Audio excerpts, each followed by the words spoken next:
I've got quiet at just exactly at 7 o'clock, so I guess we'll go ahead and get started. Thanks so much for coming out tonight. That's great to see a packed house for the Austin Mobile and Indie Game Dev Meetup. And of course, tonight's meetup is also a collaboration with IGDA Austin, which is the Austin chapter of the International Game Developers Association.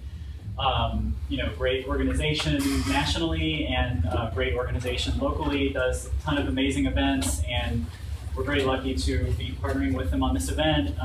Frank and the crew at IGDA booked most of the panel and did all the work, the legwork to get a lot of this set up. So again, really appreciate that opportunity to do the collaboration. And anyway, so I guess before we get started on the panel, I'm just going to give you guys a few kind of housekeeping announcements, stuff like that. So if you aren't aware, these meetups happen on the fourth Tuesday of every month. And if you're not already signed up for the meetup group on meetup.com, go ahead and join there so that way you'll get announcements for future events. And pretty consistently hold them every fourth Tuesday, although next month is going to be a slightly different schedule, which we'll be announcing soon, but still roughly the same kind of pattern weeknights, here at Capital Factory. And speaking of which, I don't know if you guys took advantage of the opportunity to park in the garage downstairs underneath the building, but in future, if you come to other events, feel free to park for a discounted rate of $5 for the night in the Omni Hotel garage. All you have to do is arrive after 6 p.m. and get a validation ticket from the person at the front desk, which John is holding up there. And then that way you'll get $5 for the night. So it's a pretty good deal. You can't find parking on the street or whatever. Feel free to take advantage of that.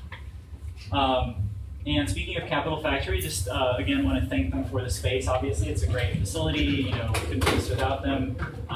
Be sure to thank them on your way out. Say hi to the people at the front desk and all that.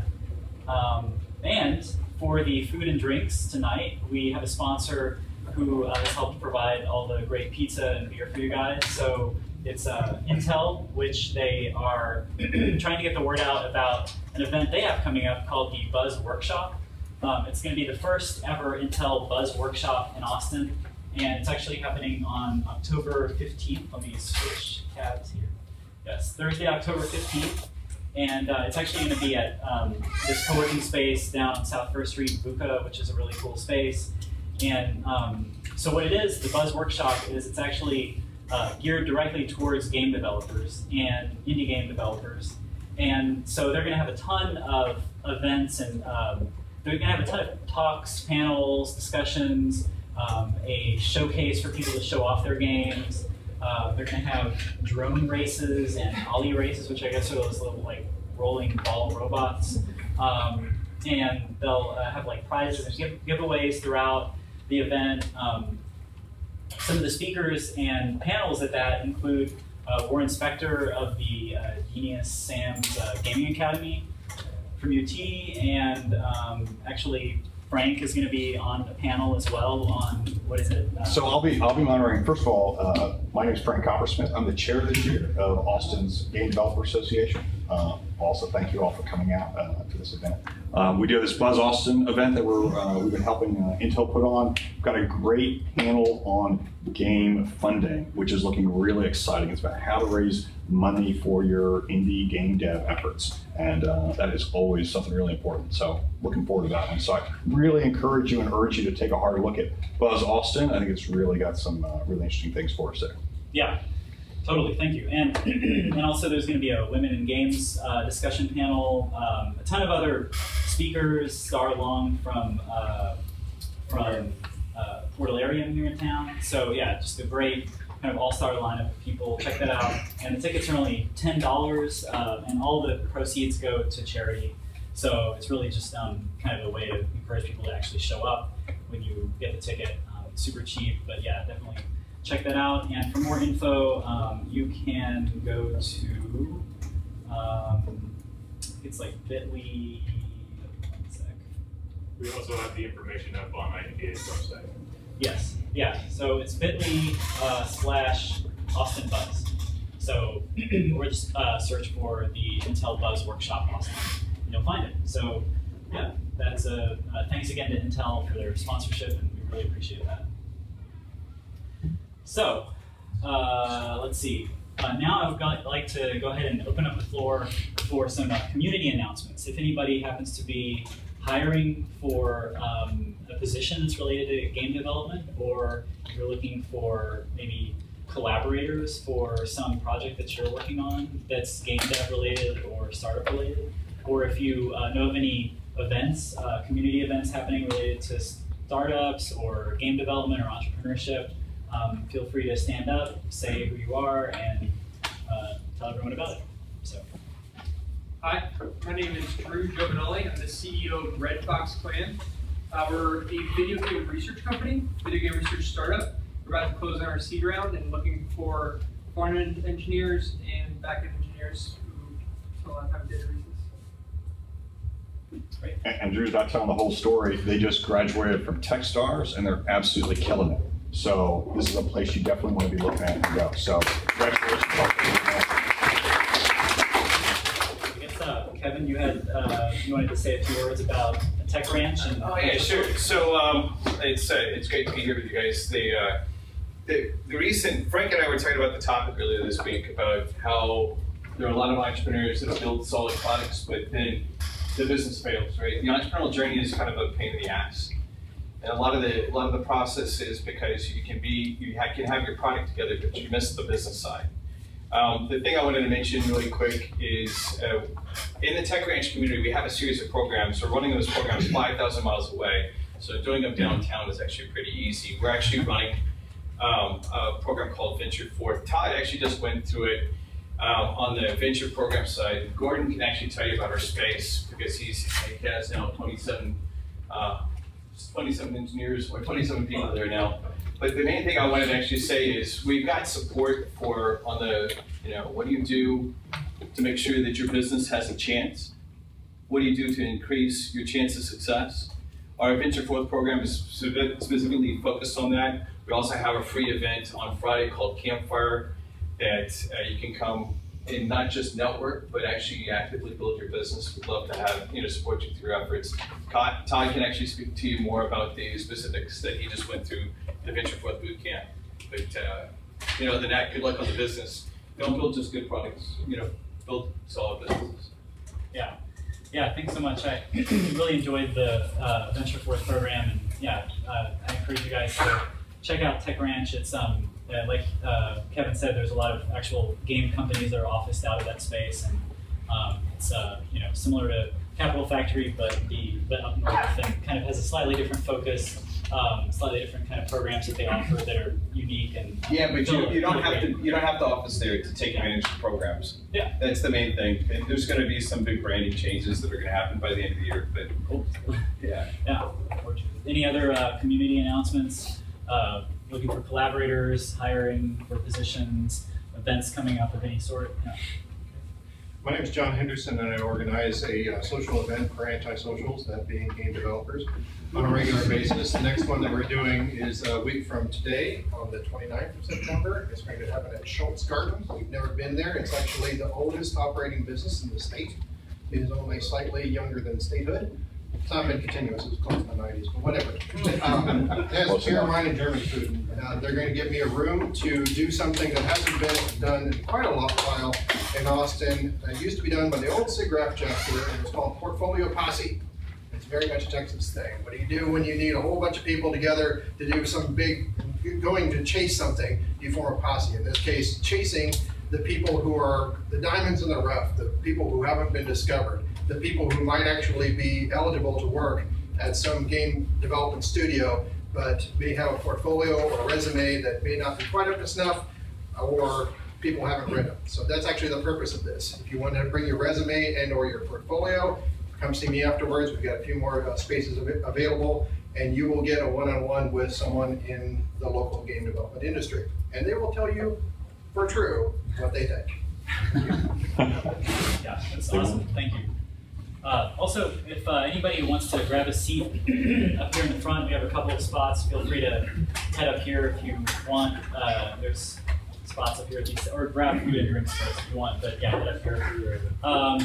So I guess I'm going to go ahead and get things started now. So the actual panel will last about an hour and maybe 45 minutes or an hour. And then after that, there's going to be roughly 30 minutes of Q&A at the end. Now, during the panel, if you have a question, feel free to raise your hand and jump in. Frank will call on you, and you can pose your question then and there. But if it doesn't fit in the course of things, hold your question till the end, and we can address it then. So we have a great panel here, and Frank, of course, is going to go ahead and moderate that. So the only thing I do have to ask is just we do need to vacate the space by 9 p.m. Because the Capital Factory staff people would like to go home. So let's not keep them here all night.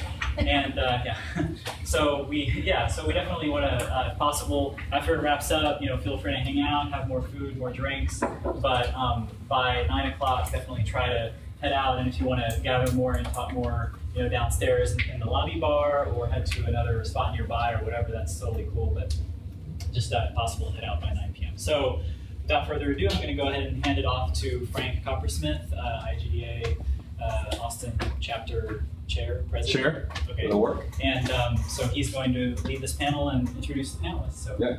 Todd, thank you very much, and thank you for putting on this indie game dev event each month, and for letting the IGDA just kind of steal his time and his space today, because both of those are anymore at a premium in Austin.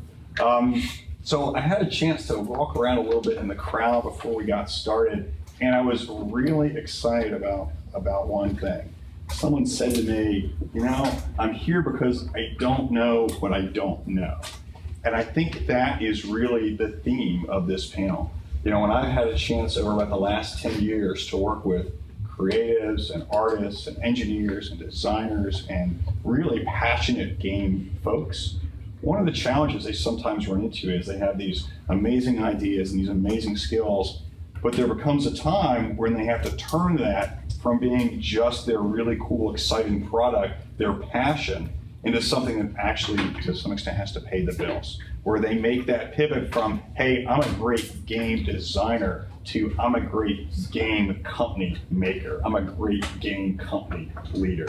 And one of the things that we've been talking about at the IGDA is there's lots of folks out there who will tell you how to use Unity better. Lots of folks will come in and tell you how they publish their really cool, successful game. I don't know if there's anyone out there doing what we're going to try to do today, which is dive into some of these really somewhat arcane topics, challenging topics, maybe, okay, I'm going to say it quietly, boring topics. Not boring panelists, exciting panelists, boring topics. I'm very grateful. I've had a chance to work with pretty much everyone on this panel, and even Greg, who I've worked with very briefly. So what I'm going to do is I'm going to let them each introduce themselves quickly, talk a little bit about the company we're with, their background, and how you help entrepreneurs and business people. Kay, please start us out. I will. I'm Kay Oder, and I'm with Insperity. And I have to tell you that the mission statement for Insperity is to help small companies or help businesses succeed so our community prospers. Our goal is to help companies run better, grow faster, and make more money. If you're not interested in that, you're probably in the wrong room. So whenever you're running a company, what Insperity helps you do is attract and retain the right employees, train and develop them. And then if you happen to have the wrong employees, we help you transition those out the door as well. You mentioned leadership, and I do have some brochures up here that Insperity put out about becoming a leader and running your company, and it takes people to do that. So how do you manage, how do you lead, how do you inspire? It's about a 6 or 8 page booklet. It's very, very simple to do those things. It's not easy, but it is simple. And I hope to share some more of that with you. Thank you, Kay. Doug Jones, I'm a principal at Colliers International. We're in 502 cities across the globe, a global real estate company. I've been a boutique guy for 8.5 years till Josh Bayer's t-shirt, help people quit my jobs actually was me. And so we started with 3 guys 15 months ago, been representing entrepreneurs like Frank. When you can't afford him to be your COO and help do all the hard stuff, just leverage some of his relationships and you'll be okay. We help people find office space. We strategize as growth consultants. I actually recommend going to Tech Ranch or Capital Factory or WeWork or Galvanize or Industrious or anywhere else that's going to take care of you. And I highly recommend going somewhere where you can get some extra education before you call us to go find space, because that's where you're going to really grow your business. I'm Louis Levitt, Bridgepoint Consulting. We help growth-focused companies tackle their finance, accounting, and IT issues. So if you guys are looking for controllers, CFOs, those type of things, we do fractional controllers, fractional CFOs. We do a lot of QuickBooks work. We help companies grow off of QuickBooks. We can help you find the right employees that are finance, accounting, IT related. Personally, I helped raise money for a startup a while back, so I've been in a bunch of you all's shoes. I appreciate the struggle, and if you guys have any questions, please feel free to reach out. Just looking to make good connections and help you guys. Brian Halbert. I work for a rather small startup here in Austin called Bank of America, Merrill Lynch. We help entrepreneurs and C-suite executives with both sides of the balance sheet. On the business side, we help them from raising seed rounds and growth capital rounds to exiting on either a strategic level or a public level. And then on the personal side, we help save for college, we help save for retirement.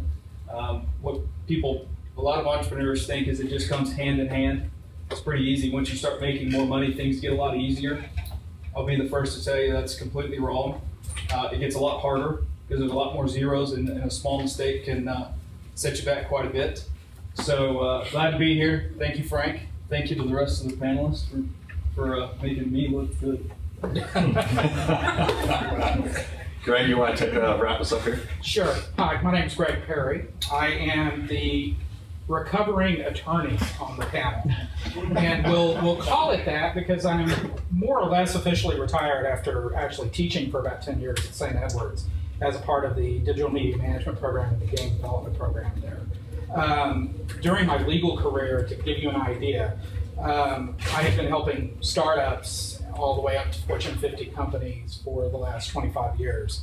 The biggest, or probably the best known startup that actually was the third employee originally in that company was Blockbuster Video.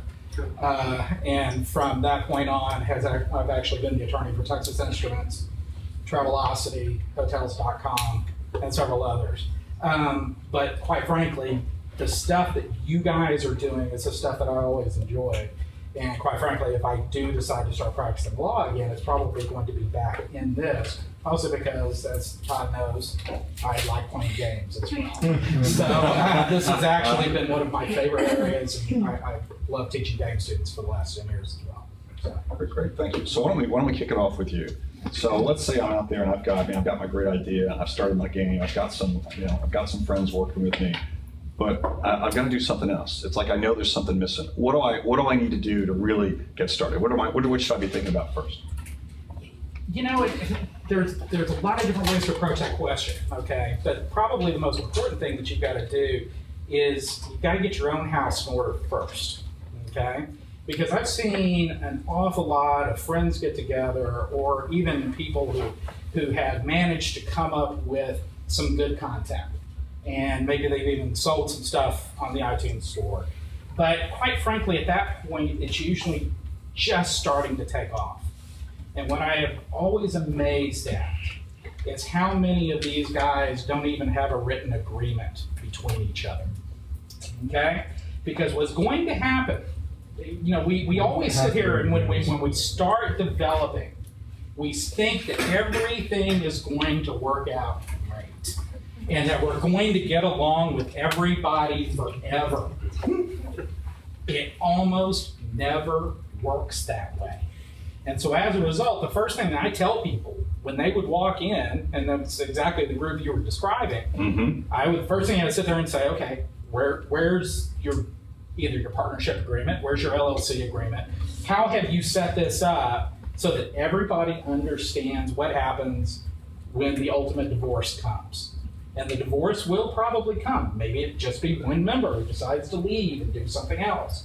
But where is that agreement? And that's the first thing I'm going to work on with, is to make sure that everybody understands what happens when things go sour. Got it. So, Go ahead. so you've got your agreement in place, right? So we've got enough formation. Maybe we'll come back. There's some other things we can get back to. So I've got my agreement, and now I'm starting to spend some money because I got to go spend some money on some things. So I'm going to turn it over to you. What do I do with my box of receipts? How do I deal with that when all things? Yeah, look, I'm jumping in the middle. Yeah, Me? Yes, jumping to you. Great question. I'm a biz dev guy, so caution that I'm not the CPA. But I think it's critical that once you start tracking those, I mean, the layup is to find a system like QuickBooks and start to build that system up so that you're tracking your expenses, keeping track of what you're spending money on, who you're spending money on. And why do you do that? Why do you care? Why is it so important? Critical. For growth company, I mean, to be able to pinpoint where the money's going, what you're spending it on. As you begin to develop the business, it starts to take off. People that are going to want to give you money are going to want to see clean financials. They're going to want to see that stuff that's nice and tidy. They don't want to give their money to somebody that's not going to be a good steward of it. So I think it's a pretty critical step to establish a good financial reporting system. And I don't know who might want to take it, but obviously if I'm spending a lot of money now, but I might make a lot of money a little bit later, I might want to be able to offset those a little bit on my taxes. Does anyone want to speak to that? Maybe just how that might work, Greg? Okay, smile. Well, the disclaimer out there first. Yeah. I'm not practicing. This is not practicing. Not at this point.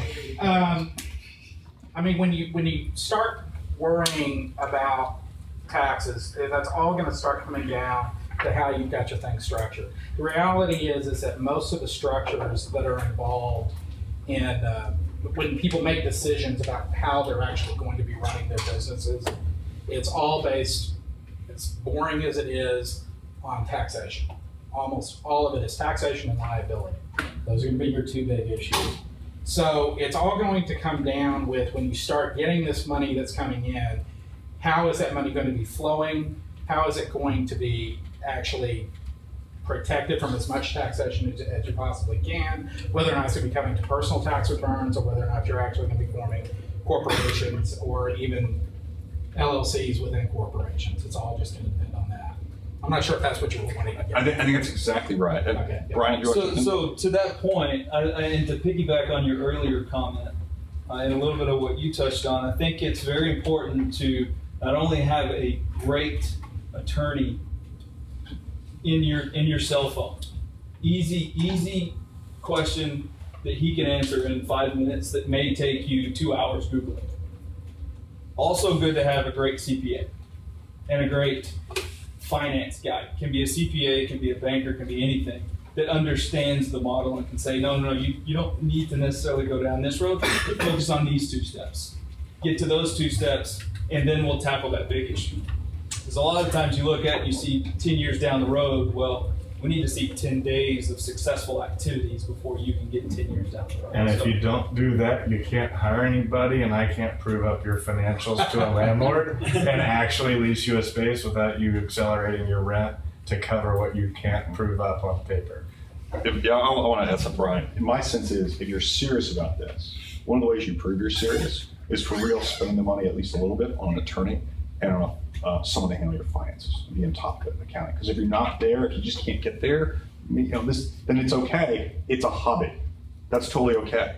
I mean, there's no insult on that. It's just a hobby. You're serious about pivoting it for a business, you need that additional Can I make expertise. one comment? Absolutely. So I've been lucky enough to either my partners, my team, or myself worked with Frank at Challenge, Game Salad, and we've been friends for a long time. And Frank runs a tight ship. I have a lot of startups. I've been representing startups on real estate, primarily Central for 9.5 years now. I helped Josh with this whole thing. I represent WP Engine. I don't know if y'all are familiar with them. The list goes on. And ultimately, when you're young and you don't have Capital Factory, Challenge Online Games bought by Zynga, or WP Engine in your quiver, you're trying to prove yourself out in the market. And you need a team. of seasoned professionals to help you validate your great idea that none of us came up with, but we love working with you guys. I haven't represented a law firm in years. They're so boring. Joe, you want to? But I just wanted to touch on that. Just chat a little bit about the Austin market. Talk a little bit about what's going on. It's horrible to get co-space and office with your friends. I make commissions on your total rent obligation. Ultimately, I don't want you to sign a 5-year lease because you're going to outgrow it in 12 months. And until you can put a crystal ball, the magic 8 ball, or God, I got to go back to like Doom in this room. The Doom was probably like my first good game. You know, it's literally like Doom, and you don't want to get into the game unless you know what you're doing. And until then, you literally want to try and create an ecosystem that is Techstars, that is Tech Ranch, that is your friends, that are your partners, that are helping you grow a business till you get to 15 people or so, and then you go, hey Doug, we might need a real space. Because the market's high, the economy's on fire, and it's hard for me to box out space for people, and I don't want to go fail when your business is at its precipice of growing. And I think real estate is an important factor that is somewhat secondary, and I've been chasing expansions for clients for years. If you guys can get 18 months ahead of yourself, and always stay 18 months ahead of yourself with partners, our job's easier. And if it's closer in, whether it's me or someone else, it's hard to navigate the system in anything less than 4 to 6 months. And the incubators that are now around here, the co-working spaces, none of which existed 5 years ago when we were doing Game Sound, and we had to find space. Places like Tech Ranch that target game companies that have multiple game companies in them. It's a great opportunity for everyone. And if you meet someone that says, I really need to go find you 1,200 square feet for your 4 guys in their dev studio, they're just trying to get a commission. So ultimately just prove up your model and stick with your friends early, because your network, which the social hour for unsocial people, you know, that's true. And we're not salespeople, we're actually consultants. And those are your friends that help you navigate the world if you find the right ones. All right, so Kay, my next one is for you, because we just got done talking about having 15 people now in a company. So that changes things a lot if you're talking about having actual employees, actual W-2 employees. You want to talk about a little bit about that, about what that means for someone, and just give a little bit of overview of it? Okay. So I'm glad you made the distinction between W-2 employees, because so many people, when I speak to a business owner and I go, how many employees do they have? They said, well, I have 8 W-2 employees, and I have 9 1099 employees. I said, no, 1099 people are contractors. You can't say a 1099 employee. Those two words don't go together. Kind of like saying happily married or jumbo shrimp or something. I was going to go for a divorce, but you said shrimp. Yeah, shrimp. Sorry, I have a question. Yes. It's not entirely clear to me what you mean by the words you just said. 1099? 1099 is a form that you would get from an employer, someone that you've done work for. So it's a contract rather than an employee. If you're an employee, you get wages, and at the end of the year, your employer will give you a W-2 that you use that to file your taxes. If you are a contractor and you've done work for someone, they give you a 1099 document that you use that to file taxes. Okay? So one of the things that you want to do when you are hiring people is make a real clear distinction between an employee or a contractor. And I want to tell you that what's right and what's fair and what's agreed upon does not have a damn thing to do with what's legal. Right? Absolutely. Okay. We're just going to keep doing this all night. Yeah. Yeah, we're just going to check it in. I don't do anything about my brain. So let's say that you want to hire someone, and you want to hire somebody as an artist, and you want them to come to work for you, and you want them to show up every day because you're working on several things and you've got some ideas and you're going to tell them what to do and when to be there. They're going to use your computer and all that sort of thing. But I only want you to pay me as a 1099, as a contractor, and I'll take care of my own taxes. Now that was fair, because that $1,000 that they agreed to do the job for saves you some money as an employer. You're going to get the work done. It's agreed upon, but it's not legal. If they come into your place, if you are directing them, you are controlling them, their livelihood depends on the operation of your business, that is an employee. And so you have to be very careful about discerning being an employee or a contractor. There's a place for both. But the things that can come back and bite you as an employer or as a company and a business owner in particular is if what you said a while ago, you don't know what you don't know. And there are a lot of things that seem fair and it's right, but it is outside the legal bounds of being an employer. Go ahead. Everything that she is describing, I already mentioned it once, and almost everything's driven by tax. Yeah. Everything that she's describing is essentially tax rules. That's where these rules about what's an employee and what is an independent contractor comes from. What we'll get into, I'm assuming at some point also, however, is that these rules also directly impact who owns what when the employee or the independent contractor starts creating content for you. Okay, and there's very special rules, and quite frankly, they're different here in the United States than they are in many foreign countries, which means then you start really getting big and start dealing with foreign parties. I mean, with parties in Europe or whatever, it actually can get kind of tricky on the negotiation. You got to make sure the contracts are really, really solid. So, assuming we'll get into that in a little bit in a second. Quick question. Please. So you're speaking towards what's enforceable, basically. Like you could have a great contract, but because they're a contractor versus an employee, you might not be able to enforce all the parts of that contract. Well, and also, quite frankly, what will the IRS accept? Right. Because there are direct impacts on if you are paying somebody as a contractor, the IRS determines that they're an employee, then all of a sudden they're going to ask you, okay, where's the withholding? So Greg, yeah, let me interrupt because I think we are because we do this for a living. I think we've jumped right into something. Right. When a company has an employee, the employer pays certain taxes. A certain percent of like Social Security taxes. It pays it directly to the IRS. They also withhold certain taxes and forward it to the IRS. When someone is a contractor, someone is being paid as a contractor, none of that withholding occurs. The contractor is entirely responsible for making those payments and making them on a regular basis. So that's really where this comes in. The IRS wants its money, and it wants its money right now.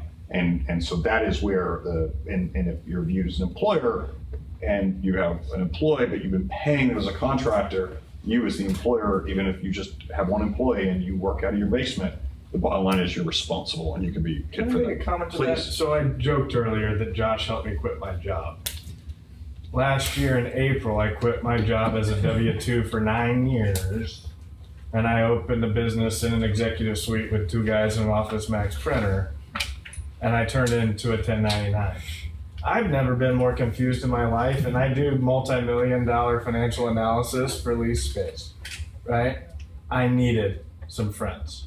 And so what I had to do as a 10-year business guy that's been doing the same thing forever is completely tweak how I operated. And what I just heard is, wow, you're sitting there with both of those in front of you. And it scared me, and I wouldn't want to have one employee and not understand which bucket they went in, because that could cost me a lot of money. So before we get too far down the road about running this business, I actually want to circle back to Brian, because there's 2 interesting things, Brian. Before you can start a business, you might need to save a little money. And then while you're running your business, it's probably tempting to put all your money into it, but you probably need to be thinking for the future a little bit. Brian, you want to comment me a little bit about that, about how entrepreneurs can protect themselves even as they run their business? So I think there's 2 kind of key phases right there. We'll keep it broad, not to confuse anything on Doug's 1099 or W-2s. It was confusing. It confuses me, man. Anyways, I think if you're looking at starting a business, the most important thing is how. How are you going to do it? Is it going to be product driven or is it going to be people driven? And those are 2 vastly different scenarios. Facebook has a great product. I imagine 99% of us in here have a Facebook account. They have great people too. That's ultimately what you want to do, is you want to drive your company based off of a product and or people. So you got to figure out how you're going to do that. Is it through savings? You're getting paid a salary and you're saving money and you're building this game up on the side. How are you leveraging the money that company is giving you? Are you really utilizing your salary plus your 401k deferral plus the company match on it? How are you actually using that money they're paying you to build your dream company? And then the second phase is when you actually branch out and do that, how are you doing that the most efficient way? And I would suggest don't do it on your own. Ask 3 or 4 people. there's probably 3 or 4 people in here that have already gone down that path, and they can easily sit down over a beer or a pizza and say, hey, here's 3 things you need to do, and oh, by the way, don't do these 2 things. Whatever you do, don't do that. Whatever you find out in that meeting will be incredibly valuable. Doug keeps talking about I have friends. a notebook. I've written down 7 things I've heard since I've been here, and it's amazing when you look back and find a friend that could help you when you listen. Yeah, you talking about friends. There are people that have been down this path before. They may not be on the same path you are, but ask them questions. Google is our best friend. If we had 3 or 4 Googles that were at our beck and call every single day, you just pick up the phone and call and ask a specific question, life would be so much easier. So that's what I would say. Okay. So the one thing I would add to that is when you start thinking about your head, at some point this is going to be a real job, a real career for you, and you're going to start your own company, you're going to leave your job. And so the thing you have to have in your back of your mind when you're talking with someone like Brian, talking with a wealth manager, you're just doing it yourself. The question is, how long can I live without an income from somewhere else? And what is my what is my break point when I'm like, yeah, it didn't work, or it's really, you have to have a point, where am I? And it has to be explicit, because otherwise you will find yourself in a place where you're kind of grinding, and it's just one more release, just one more patch, one more game, and this one will be the breakthrough. And while you got to have that hope, at the same time, to be a successful entrepreneur, you also have to have a math formula. You got to know what the number is that says, hey, I made it. I ain't gonna make it. I need to reboot. Or at least that's that's the one piece I would add to that. It takes the emotion out of the decision. I mean, if you have a set plan, all of us have gotten emotional about things and hung on too long. It takes the emotion out of it. I think that's critical. Okay. So I want to talk about another thing here. If you're getting your business, at some point, if you're going to start your own business, you've got some folks, they occasionally get sick. And they occasionally want to have some benefits and actually not just bleed out, and that's because that's very awkward. So, Kay, you want to talk maybe a little bit about benefit planning and how all that works, especially if you're running out of your house, then come out of the carpet. I'll just bleed out, get her done. Just Frank, that was pretty aggressive. Yeah, we don't advocate bleeding out. No, very bad. Well, one of the things that I shared with someone, I have a friend that has a really nice sweet business over at Frost Tower. We were visiting one day, and he said, I have 80 people working for me. And he said, what I wanted was employees, and what I got were people, and people got problems. And so people do have problems. They have kiddos, they have doctor appointments, they have all sorts of, they have to meet with the bug man, all those kind of things. So one of the things that you want to do, much like a prenup, I would say, is when you're feeling good about your company and your employees and how you want to be treated, that's when you sit down and design your handbook and set up your policies and procedures. And you get people in who can share with you best practices. So decide what you want to do about paid time off, whether it's sick leave or vacation, or what are you going to do about military duty, what about jury duty, what about bereavement, what about inclement weather. Start looking at those things and do it ahead of time. And you kind of, rather than waiting till the last minute when something happens and the person you're the most ticked off in your company comes in and says, I can't come in today because there's ice on my side of town. Well, 8 other people got it in today. What do? Pay them twice? And do I dock you? So develop those when you're not emotional, whenever you are feeling good about things and you're thinking about how you want to be treated, how you want to treat the employees, is you definitely have to have a handbook. And just a piece on that is, it's not just the document, it's the thought process that you as the studio lead has to go through to put it in place. The document's just a helpful tool, so you come back to the same answer over and over, because that's really, really important, but it's that thought process that's so important. Please just add, I think it becomes very important too. It's the culture of your company when you're having those discussions with your other co-founder, with those first 5 employees. There's a bunch of really, really awesome companies in Austin that have really creative benefits and perks for working there. So as Doug was saying, ask some of these people that you guys are going to see out at some of these networking events. They work for some really cool shops and they've got really cool perks, and you have the chance to establish that at the outset and attract some really cool employees. I have about 7,000 clients, and I promise you there are 7,000 different handbooks. Because I even have some that they want them spiral on looks like a ruled tablet, and with little pictures drawn in there with their vacation policies out there. They got a picture of a palm tree with a guy sitting underneath it with the Mai Tai drinking, you know. So you can get, like you said, you get creative, your culture will drive that. But if things don't happen by design, they will absolutely happen by default. So it's best to think about it first.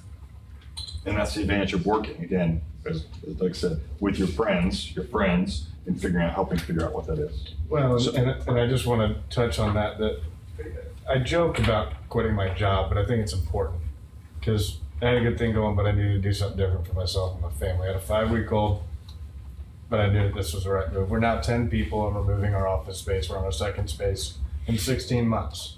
And so I say that because I just went through all this the last year and a half, and everything is so true.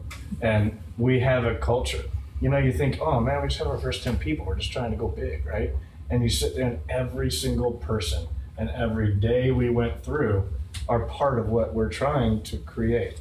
And if we didn't ask our friends or didn't work our network or understand how entrepreneurs thought, we wouldn't be as good at it as what we think we are. And I just want to preface that going through it, that it's never been more important than your first 5 to 10 people. And don't call me for space. and what I would add to it and maybe some feedback on, as an entrepreneur, as you're going from being a game designer, game developer, creative, into now you have 10 employees and 5 contractors. Your job is very, very different. And I think some of you probably have moved through into leadership roles. Does anyone want to talk maybe about that transition from being kind of an individual contributor into that role where you're overseeing From folks? The boss. Yeah, fair enough. Does anyone want to speak to that? Because I think that transition, that first transition is the hardest. That is the one that most people stumble on. When you go from, hey, you're an engineer, oh, now you're overseeing the engineering team.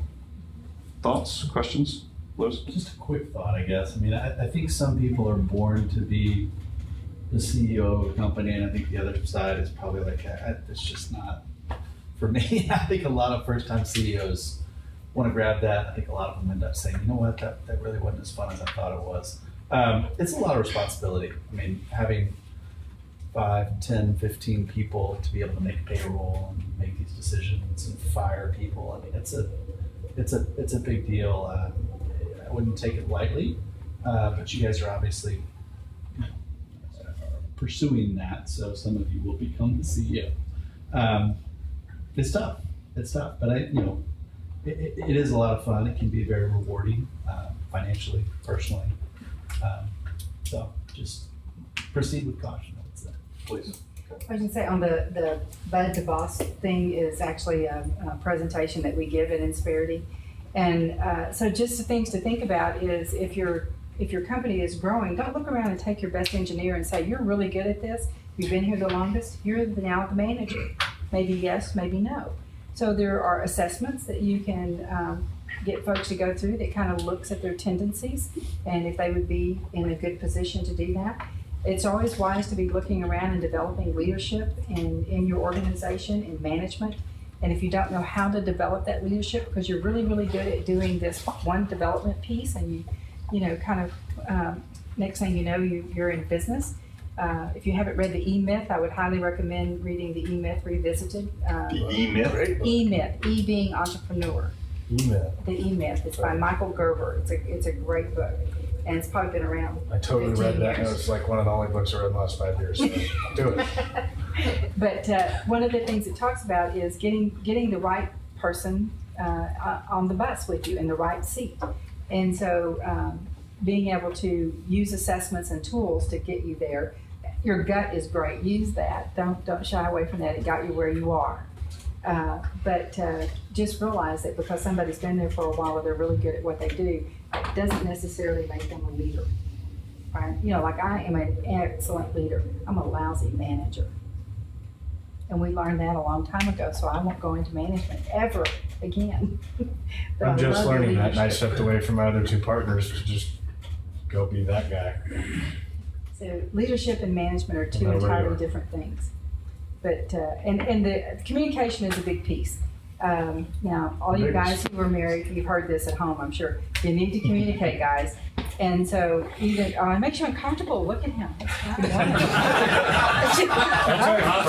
Frank's avoided the topic. Oh, we're just getting kind of close here. I went from preaching to meddling, I bet. So,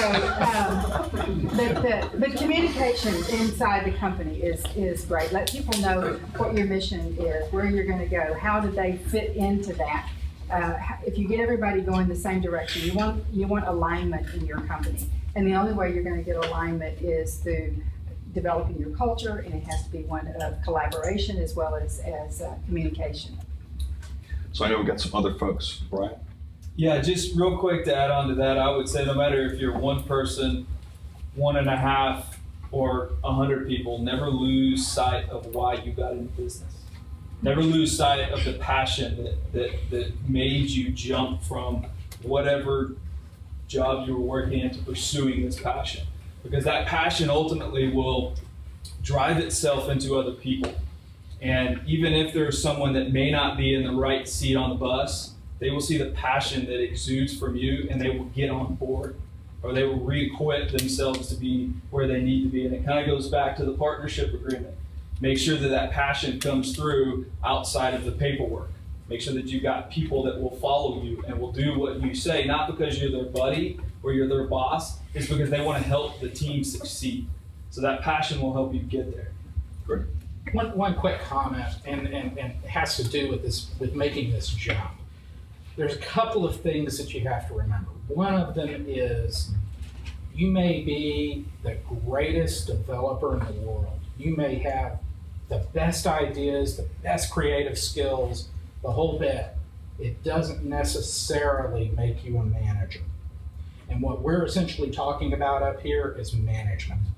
We're talking about being able to manage other people. And I'm going to give you a little bit of a test that you can ask yourself as to whether or not you would make a good manager, or whether or not maybe you need to kind of make sure you're still checking the creative stuff, but maybe have somebody else managing your people.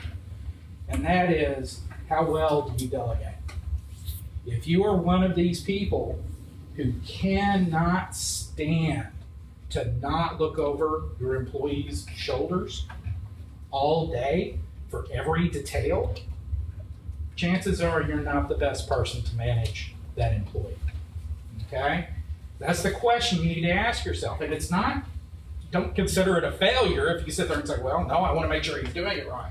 That's okay. That just means that you're not necessarily the best person for this. I'll give you one quick anecdote. When early in my legal career, I went and joined a huge, big law firm. Time it was the second largest law firm in the world. I don't think it is anymore. But they had 2,300 attorneys. But I was actually in a division that was practicing with 3 attorneys. Within 1 year, that division grew to 30 attorneys. And I found myself having to make this leap to where the partner, who really didn't know anything about management, said, okay, Greg, you're in control of all these guys. And that took so much effort on my part to not sit there and make those guys show me everything they did on a daily basis. And what I finally had to do, because the only way that I was going to be able to manage those 30 attorneys was to sit there and say, okay, I hired you for a reason. You're good at what you do. Let me look at your product before you send it to a client. Let me check it over. Let me make sure it looks good. I'll give you suggestions on that, but I don't want to see daily stuff. And that's what I had to do, and it was the hardest thing I've ever had to do as a manager. And if you can do that, then you're the person to be able to do that for your companies. If you're not, maybe check one of your other guys that you're doing this with. That's great advice. That is really some of the best advice today. Great. Thank you very much. Boom. Boom. Mic drop. Yeah, exactly. Drop the book. We're out. So let's presume we got a question. Ben, is that it? Well, I had a question Please, about Todd. compensation stuff. This doesn't fit in well at this moment. Feel free to touch on it later. Let's but, do it.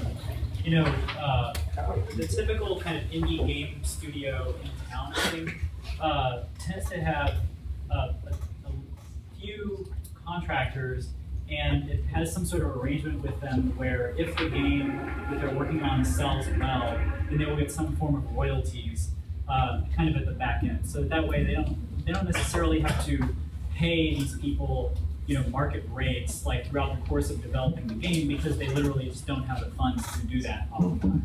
And so this is kind of the solution that a lot of kind of indie studios use is like, okay, we're going to say you get like, some percentage of royalties or whatever, but like, what are the legal implications of that? What are the tax implications of that?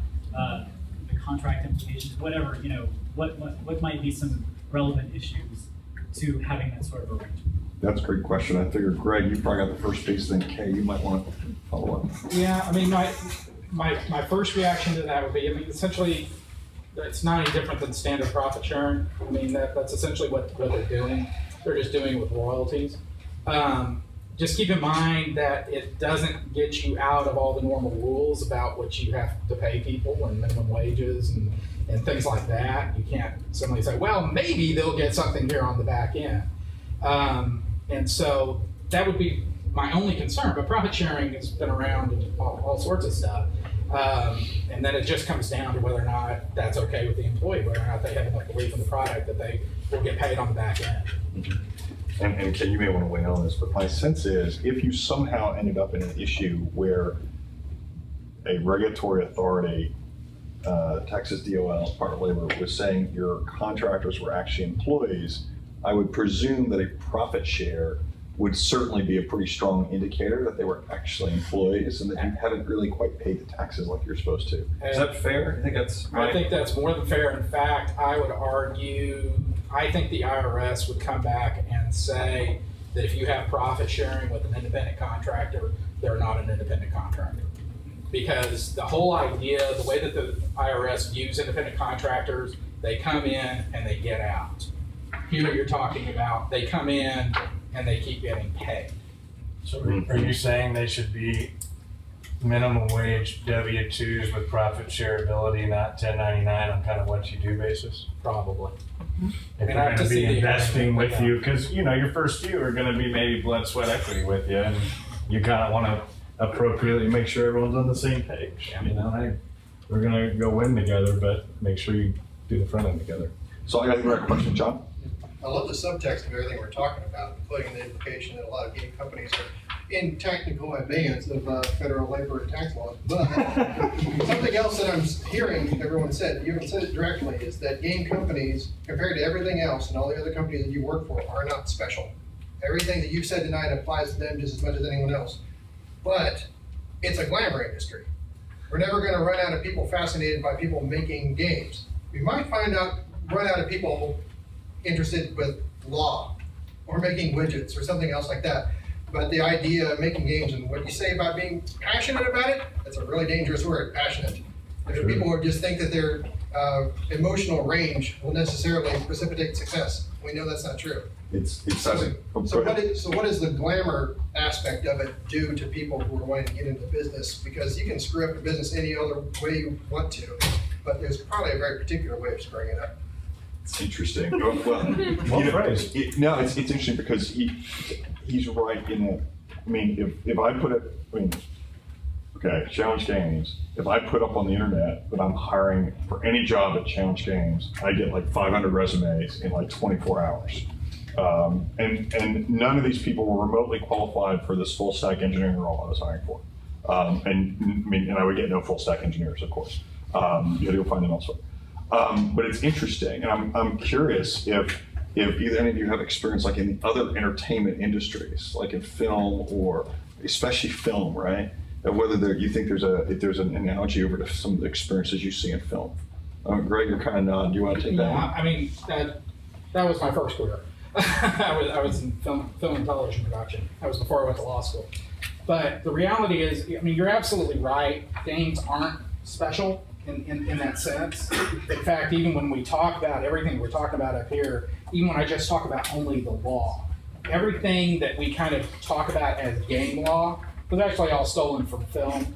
It was still stolen from the music industry. Even a lot of the positions that you have in game studios were actually titles that were stolen from the film industry.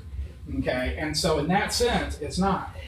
You're asking where does the glamour get you in trouble? The glamour only gets you in trouble if you forget that first and foremost, this is still a business.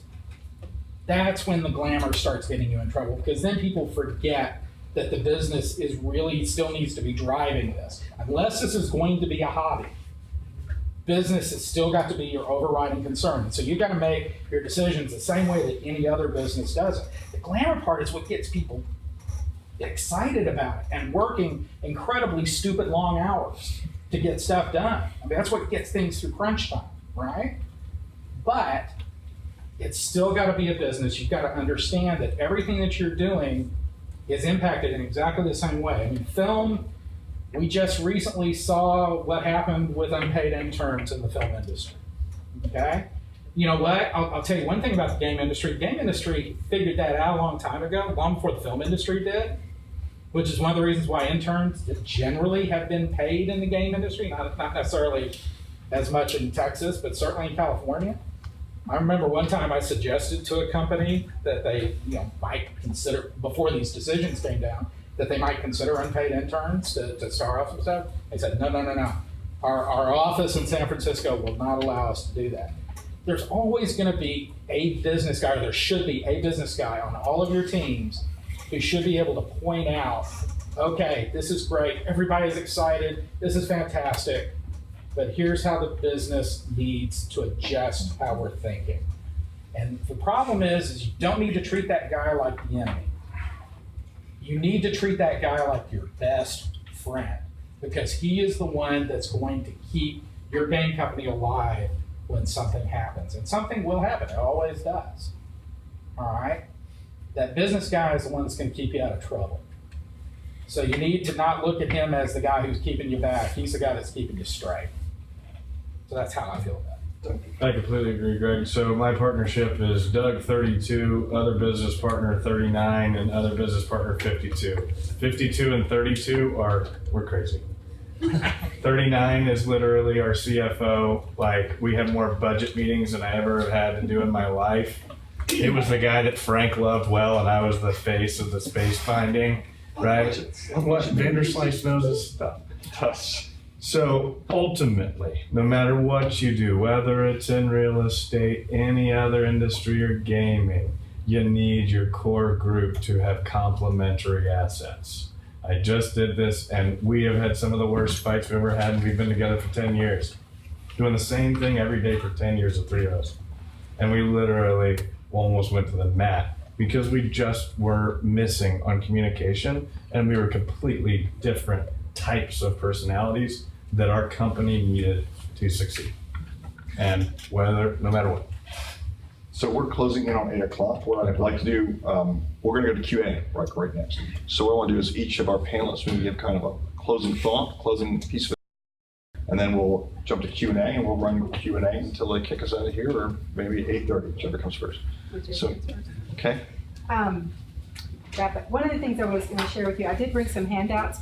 I printed about 40 of them that are what the IRS says about a contractor versus an employee. And it gives you multiple situations and says a contractor does this, an employee does that. So it becomes very apparent what your situation is. Also some information on leadership. And if you're wanting to hire employees, just remember what's right and what's fair and what's agreed upon. Doesn't have a damn thing to do with what's legal. I'd be happy to talk to any of you. Thank you. What am I supposed to say, Frank? Final thoughts. Don't ask you for space. Don't look for space. There just isn't any space, is there, anywhere in this hall? There's the thing. I've been trying to convince people to move here and build buildings that don't exist to actually cater to the creative community for years. It's just starting to get going. Hopefully the market tanks in the next 2 to 3 years, and people have built buildings that all you guys will be in when your companies are going great. Thank you, Dr. Lewis. On the rail line on the east side on some sort of public transportation, period. Sorry. I am who I am. All of that. I'm actually going to echo what Kevin said at Back Ridge earlier. You guys are all gifted. You're going to build really cool stuff. You're going to get pushed in directions. People are like, what's your exit strategy? What do you want to do with this business in 10 years? Build a solid business. Like, build a business that you can live with for 20, 30 years. Because ultimately, that's the goal. I mean, if you can pass this along or you're in the business for 20 years, that'd be great. So just build a solid business and ask tons of questions. Austin's a great communal place and people more than willing to help. And there's people that have been in your shoes 10 times before and they really will help. So use your resources and build a good, solid business. I'd make it pretty simple. Keep building badass games with badass people. I can throw a rock out that window. I guarantee I'm gonna hit an attorney. No, man, no doubt guilty. No, They all got kicked out of the building. What's Cattle Factory? not, Employed game producer. or a game producer, right? Not all attorneys are equal, and I can say this because I'm not trying to get any of your business. Okay? Find somebody who has good contract skills and some IP skills. That's kind of that broad range, somebody that has dealt with this industry or has dealt at least with the entertainment industry, and get those guys. Don't just go on the internet, okay? There's an awful lot of attorneys out there that claim that they know what they're doing. Law degree doesn't mean that they know what they're doing. Okay. So let's open up some questions, sir. So on the topic that we were going over with 1099s and W-2s, like it seems more and more the game industry is starting to wake up to the fact that we're actually a gig-based industry and not like a long-term business. I mean, these frequent layoffs are just a predicament of the fact that we are like the film industry. We hire on for a business, for a product, and then we lay off. How do you deal with that from like an HR and culture issue where you know half of your employees are only going to be through to the end of this product, and then there's going to be a series of layoffs because that's just how your business is going to have to operate? It is how your business operates, and you just said some magic words: hire and lay off, not 1099. So you open the door, you get the talent that you want, you bring them in, you love them, you let them do their job. When it's over, you part friends, because in 6 months, they'll be coming back in your doorway again because you're going to ramp again. So it is a process. It's done with a lot of dignity, and it's done with a lot of thought ahead of time about how these people are going to be onboarded, what's the layoff process going to look like. You mean it should be done? Bingo. Should be done in a perfect world. So Bridgepoint's got 140 consultants that are typically not in the office, and they get hired away and they come back and they over communicate and really make them feel like a team member while they're there. You cannot do enough. We've learned time and time again, and they come back and they say, "You guys are doing very well. We were here. We could work out." I mean, it's kind of three things that come to mind is first, manage expectations, right? Know the industry. If they don't know that that's part of the industry, may not be the right person for the gig. And then always express loyalty. So kind of secondary of express communication, always be over communicate. Express loyalty. They do a great job now. They're going to get bumped up on the next time that the hiring list goes out. And then thirdly, as a business owner, don't give up too much. If that guy if he's asking for too much for this gig, be willing to part and get the next guy that is just as valuable and can add 95% of what that guy did, minus the 5% overvalue. I want to counter that because it changed my perception of corporate real estate. So I went from a boutique to a top 6, 7, whatever you would say. We're publicly traded, blah, blah, blah. We're a franchise. So I went to our conference in Denver in February, and Billy Bean was a keynote speaker. I'm sure everyone in this room knows who Billy Bean is. Raise your hand if you know who Billy Bean is. I knew that would happen. He's the Oakland A's GM who hired MIT grads to basically recruit his Moneyball. That's Moneyball. And the Moneyball guy came to our conference, and I go, holy crap, I'm going to hire AA real estate guys that don't want $100,000 to come join my company because they believe in our vision. And we're 10 guys in 15 months. Go with the Oakland A's Moneyball approach, and I think you'll always be proud of what you're doing. Just one last comment also, we almost sound like we're denigrating independent contractors. Okay, and we're really not. There's nothing wrong with independent contractor. Just do it right. I mean, that's the trick. Just do it right. The film industry has been working off independent contractors for a long time. And that's exactly what they do. They hire for a film, and they do a particular project, and then they go. All right? And I know many independent contractors in the film industry that make a very good living. They go from project to project to project, and they're perfectly happy. They actually kind of enjoy getting 3, 4, 5, 6 months off. The reality is that they're happy doing that. What I see a lot in the game industry is that all of a sudden everybody's griping about it. All right? Maybe because they weren't getting paid enough in the front end. But the reality is the game industry doesn't need to be afraid of independent contractors as long as everybody understands what's going on and understands there are a lot of people that like working that way. I think it's the managing expectations. Yes. It's, I'll always weigh in. I think it's the communication. I think where the struggle comes is that in the film, it is very clear that this is a movie, we are going to finish it, and then we're going to be gone. But in the game industry, there's always expectation, you want to ship this game, and we're going to get another game from the publisher, and it's going to follow right on. It's going to be another one right after that, and one right after that. And yeah, I mean, sometimes it happens. Well, sometimes it doesn't happen, and then you end up in a play. And I don't think the companies do a great job of that kind of communication. So I did a lot of layoffs when I was with DuPont years ago. We laid a lot of people off in our factory. The reason it was at least not as awful as it could have been is because we had very open books. We knew exactly how the factory was performing. We knew exactly how far underwater we were. And so when we finally had to get to that stage and take that pretty unpleasant step, no one was shocked. Everyone in the whole company knew. There was a lot of crying, a lot of unhappiness, but it wasn't like the executives were all idiots. It's just like, well, we're burning $3 million a month. That can't continue. And so we had to do action. Okay. Other questions, please? We've got a great team here. Yes, ma'am. I'll work my way around. How should a small startup approach taxes if they're only running off of personal savings and don't anticipate making any money for the first year or two? And does it have anything to do with how they incorporate themselves as an LLC or S corp? In general, the incorporation question, I mean, you need to talk to your CPA, quite frankly, in this case, if you have a CPA. If you don't, and if you plan on going in the game industry, hire a CPA. And they're going to give you legal advice, even though they're not really supposed to do that. Okay? If you talk to an attorney, I mean, it's going to kind of depend. The reason why I tell you to ask your CPA is going to understand your tax situation a lot better than your attorney necessarily will. The attorney is probably, almost every attorney in this town will come in here and just say, form an LLC. All right, but there are times when an S corp might be appropriate, particularly if you're going to be keeping things very, very small. The reality is they both have effectively the same effect on your taxes. Okay, and the whole idea of an LLC is that everything is taxed to your personal return, but you have some liability protection through the LLC. And so people. Let me just jump in, because I think there's a very specific thing. The value of the CPA, like right now, or a tax accountant right now, there are caps in how much like you could deduct in startup costs. There's a cap. Absolutely. I think it's like $5,000. And so you want to make sure you're maximizing that.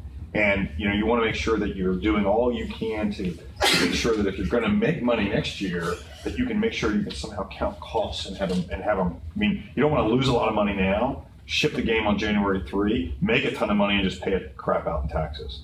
And you don't have to. You just need to talk to someone who can tell you how to structure it. It's outside my expertise, but you just need to know that can be done. You just need to go do it. And you're going to spend a little bit of money and it'll come back to you. So many times we all kind of just cringe up, and I want to say a couple of my analogies, but there's too many females in the room. There's some, but it was kind of more, you maybe can't go to the bathroom with the grease BB, you know what I mean? Like you're puckered up, you're starting a business, and ultimately you're scared, and you need to find someone that can help you save money next year. All right? So let me follow that up. Let me follow that up without an analogy. I had to softly throw it in and let someone. Yeah. So all 5 of us have these. I've got 2 guys in here that you can call and spend 15 minutes with, and they'll answer your question, and you can figure out how to get to the next step. So that's part of all of this, is just having a solution, and usually it involves having a team or a network that you can call and say, hey, I've got this question. And that's works with the hair and the glasses and the socks, and we do professional service stuff. We're not that scary. Just ask, and we got friends. I mean, it's 15, 20 minutes, and those people, he's a CPA, but he's not going to charge you for that. Yeah, and if you're real serious, you're leaving out here, you're starting your company, you need, when this is over, you need to come up here and get these people's contact information. This is great. I mean, by the time that CPA is done, He's gonna have you deducted your car, your computer. It's awesome. Part of your I went from W2 to 1099 like Beverly. Yeah. I don't know what this means. You will find all sorts of ways to go out and buy coffee and lunches and be able to write it all up. You can literally fund your next 2 years of meals. Here you go. That's tax write-off. Keep on keeping on. Build your business. I'm going to get some more questions here in the time we have. Who else? Randall. So this might be a little bit more kind of a consulting question, but business is business. We're talking about making games here, but if we're talking about office space, finance, business investment, attorney, you name it, how much do you have to kind of shift your client's perspective from getting away from, oh, the game is the product is the product. No, the game's not the product. The business is the product. You need to have growth, and if you're not able to do that, then why would we get involved in this relationship? You may have $50,000 in the bank, and we can get started with some office space right now, but if I can't prove that that $50,000 is going to stay $50,000 and go up, then why would I even start? Yeah, you've hit it, right? You've hit the cultural shift and maybe the mental shift that everyone here has to have. If they're serious, it says how to build an indie game studio, not how to ship an indie game. Right. Because shipping an indie game, I probably everyone here has a pretty good idea how to do that, because that's what we do. Changing your mindset and running an organization, of running a business, and that's the mind shifts. That's the shift that we're trying to make sure you're aware of. So am I doing a business? Am I doing a hobby? Okay. Thank you, Randall. Other questions? I saw other hands. Sir. So this is probably pretty straightforward. My question was the whole W-2 thing. If you're doing the profit sharing, is there going to be a problem if it's like a second job type thing for people, or just a secondary project right now, and it's probably going to fall below minimum wage per hour of labor? No, it's not. No, it didn't. It didn't fall below minimum wage. It must not. It will not fall below minimum wage Ever. That's just so not it's okay. more of a learning experience, but you're still. Yeah. No. No, Walmart would love to have you come in for under minimum wage anytime. So no, if you're working somewhere, you have to have at least minimum wage. You have Okay, to. so even on the back end type profit sharing, and it doesn't pan out, what happens then? Yeah. You lose. Yeah. You don't want You to do bet that. on the come and it didn't. Yeah. You're really what you're talking about is there's a difference if they're founders, if they're all partners, if they're a partner team. But if you're talking about having third parties who are contributing to it, and hey, if I hit big, I'll give you some money. It's not. So like you got like a couple of friends and you're working on a project and profit sharing type agreement. Yeah, see, the thing is, look, reality, let's just talk reality, right? No one's going to spot it. No one's going to find it. The problem that's going to happen is you've got these janky setups with no clear contracts. You haven't done all the things you need to do. And then you ship a successful game. And now you got a lot of money. And everybody thinks they own that money. Guess who's coming back? And the tax guys are going to show up. Everybody. Everybody's showing up. So that's the thing, right? I mean, can you ship a game? Watch The Social Network, right? That happens in small scale states. That's fair. We clean up a lot of businesses before they go out and raise money. And there's nothing worse than having to go to a fund source and having to explain litigation or an IRS claim. I mean, like, these are really big red flags. So you want to get that stuff straightened out on the front end. Is it fair to say that the response, and this is more professional people than my real estate booty, but if it's a hobby and you don't want to scale and you don't think there's anything going, is there anything wrong with it? I'm just curious. No. Right?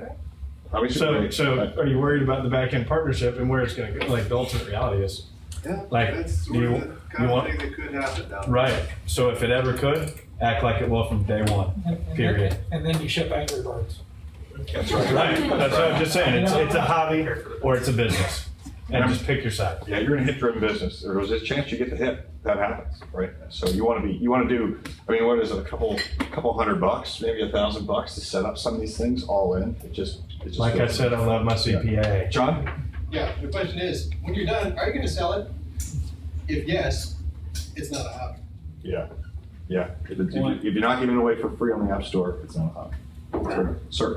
You mentioned like the third party coming in, you've got to pay them, but you also mentioned there being a difference for the small group of friends that are really trying to make this a thing, how do you differentiate? Like, doesn't my friend still need to be paid, and what are the legal obligations? I'll let Greg hit it, but I mean, I think it's equity. Basically, with your friends that you're trying to pay, you're probably giving them a piece, is what you're doing. Of the company. Make them a partner. Yeah. Owner in the company. Yeah.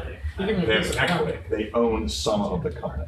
Put a two-pager together, spend $500 and say all four of us sign here. We're all quarter partners of the company, keep on keeping on, see what happens. I mean, it's as simple as that. And now let's say you're all members. Yeah, right? Yeah. I mean, you can pull a two-page document up for $300 in a day. I mean, just get it on paper and make it a little clean, and then when it moves to the next level, amend it. So let me ask a question for Black, because I know the money's the issue, hiring the attorneys, doing all that. What do you think of LegalZoom? What's your opinion?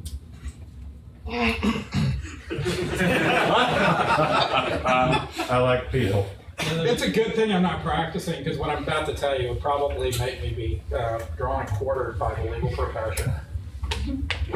I've used it myself, seriously. If it's simple, I mean, just keep in mind that if you're doing anything complicated with LegalZoom, it's essentially online forms. And LegalZoom will actually give you consulting from an attorney as part of their fee.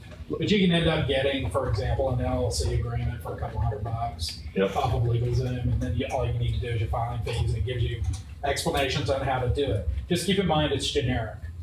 Yeah. Okay? Which means if there's anything special going on, an attorney needs to look at it to at least modify it. Okay? Which is probably the best way to do it. The reason why I use it occasionally is I don't want to sit there and go through some of the basic stuff and then have to remember where everything goes. And then I'll pull that agreement and then I go through it with a fine-tooth comb as an attorney and change it. Okay? But it's not a bad, attorneys use form banks themselves. And essentially LegalZoom is just a form bank that's available to everybody instead of just attorneys. Good. I was going to say, I am a practicing attorney, and I think LegalZoom is great because I get a lot of clients from LegalZoom, because the other thing you don't necessarily think about is an attorney is kind of a professional worst-case scenario witness. We get a lot of problems, and so when you've seen a dozen things go wrong, you're more able to predict that and ask the questions beforehand to make sure that when your clients are coming to you, they're actually asking for what they need and not just what their next door neighbor has. So it fits them and not necessarily just what they presume that they need to have.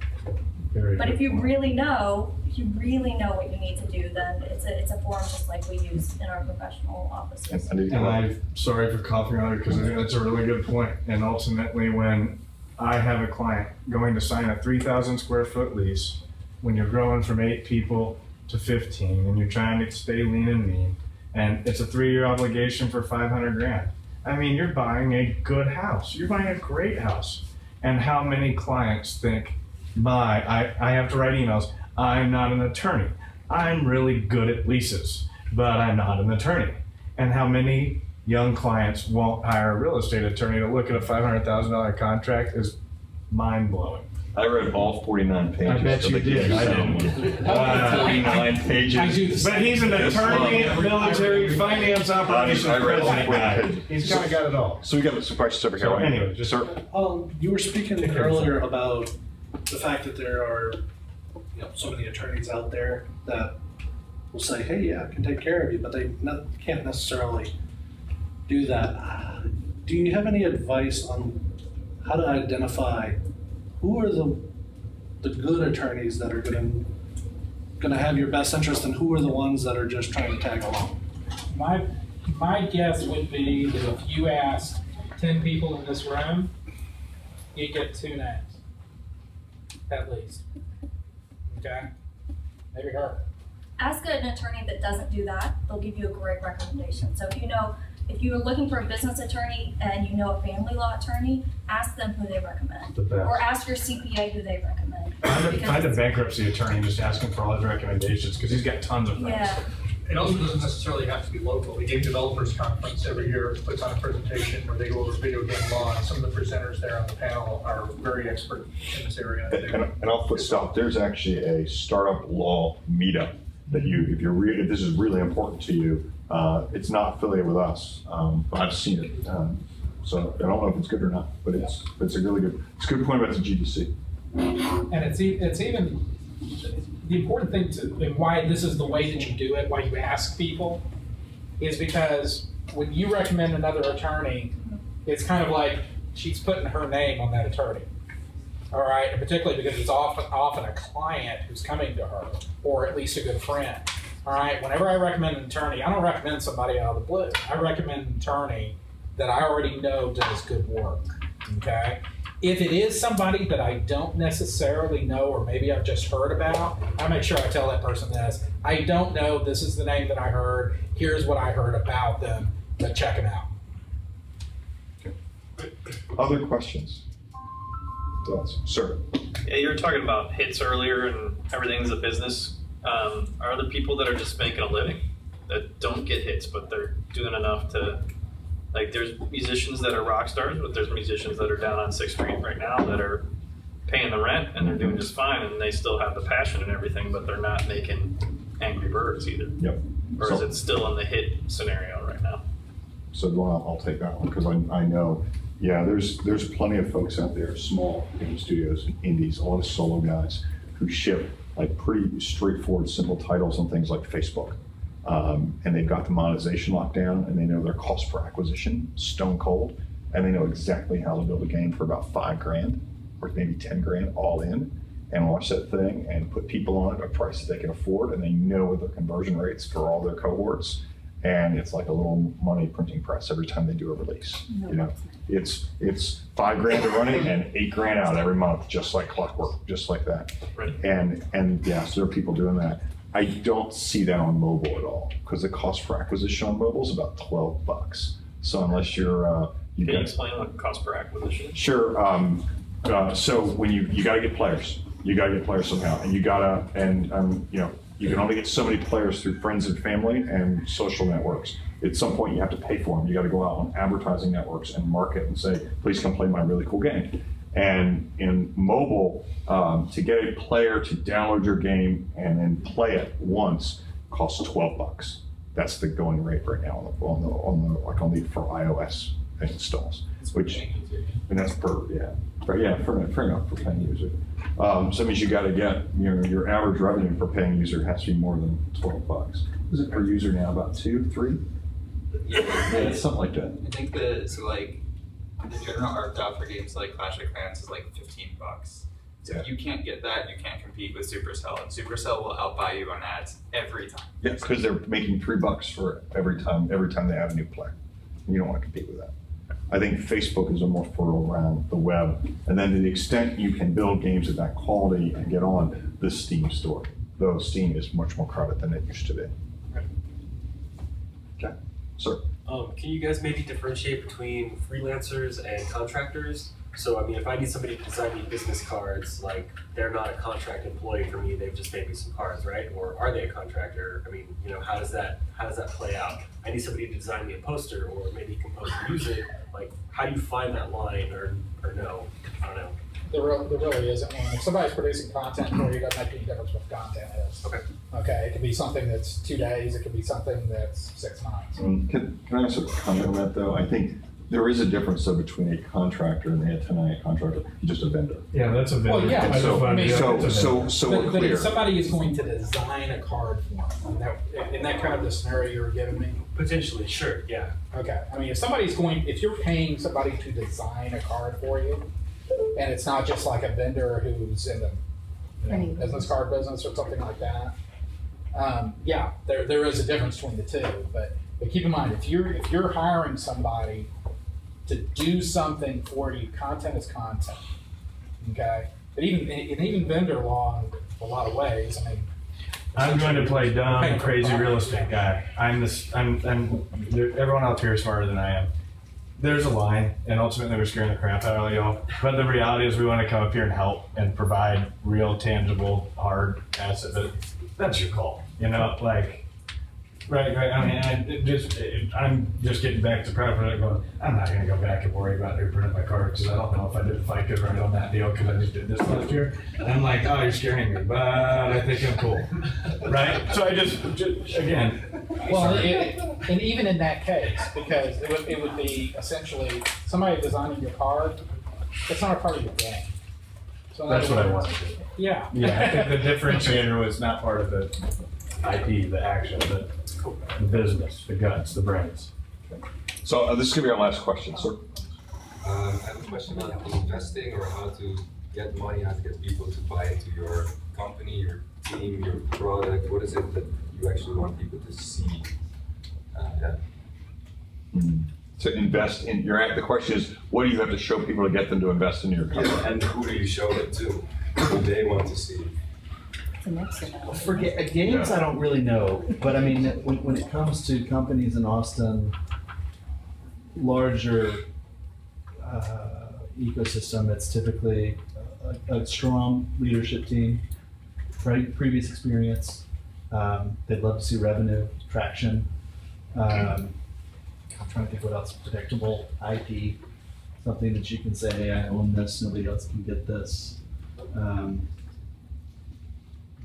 think back to my clean financial stuff like that. I mean, they want to see documentation. They want to make sure that when they give you your money, it's not going to float away. It could be either. And if I can say that for gaming, typically in the gaming, it's not easy to raise money for a game. The bottom line is there's not a clear pathway for angel investment. There isn't. VCs aren't typically interested in particular gaming companies. That's just not their bet, right? It's like raising money for a film. Typically, though, the publishers that will fund those games will provide you completion money. So you get a game to a certain stage, you've got more than a vertical slice, you've got enough that they can really understand it, and they like it, and it fits whatever platform they're going to, and you can find some folks who you can look for some completion money. Now, oddly enough, on 22 October, the IGDA is sponsoring an event here at Capital Factory by a company called Gambitious. It's a partnership between Devolver Digital and other folks to actually, they're raising a $5 million fund to fund completion money for indie games, predominantly for Steam. They're staying away from mobile because that's just a bloodbath. So it's just bloodbath. So they're going on Steam, maybe some other platforms are probably starting on Steam. They're looking at doing investment deals into companies between $200,000 and $500,000. They want to fund about 10 to 12 companies over the next year or so. If it has a return that's appropriate for their limited partners, their goal is to grow that from $5 million to $50 or more $million to go out and raise big institutional money. Right now it's too risky. They don't have a track record. They can't raise they can't get a $20 million slug from an institutional investor yet. So that's actually going to be on the 22nd, right here at Capital Factory. And so you'll see it on our, it's not up on our website yet, but that's coming. And so I think that might be something to come to, because I don't know that world. That's not where I've raised money. I've not raised game money. It's just what I know. Is that a meetup? It'll be a IGDA meetup. It'll probably be an IndieDev meetup too. We'll make sure we get plenty of folks to see it. So it's 8:30. So we're going to go ahead and call it here. First of all, I want to thank all of you for coming out on a big Tuesday night. I hope that what we've been able to do is, we started off with I don't know what I don't know. Well, now maybe you know what you don't know, and hopefully I haven't been scared off. I also want to thank the panelists. Man, great panel, hard hitting. I really appreciate it. You guys did great and put up with this.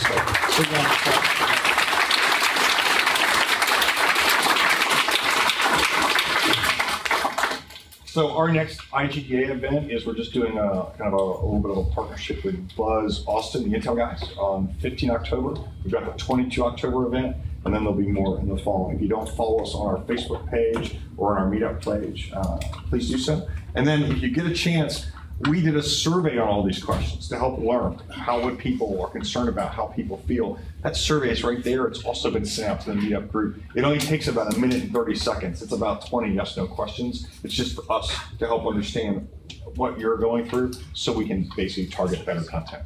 So anyway, thanks all. Really appreciate it. And I guess we'll socialize here until 8:30. So thanks so much.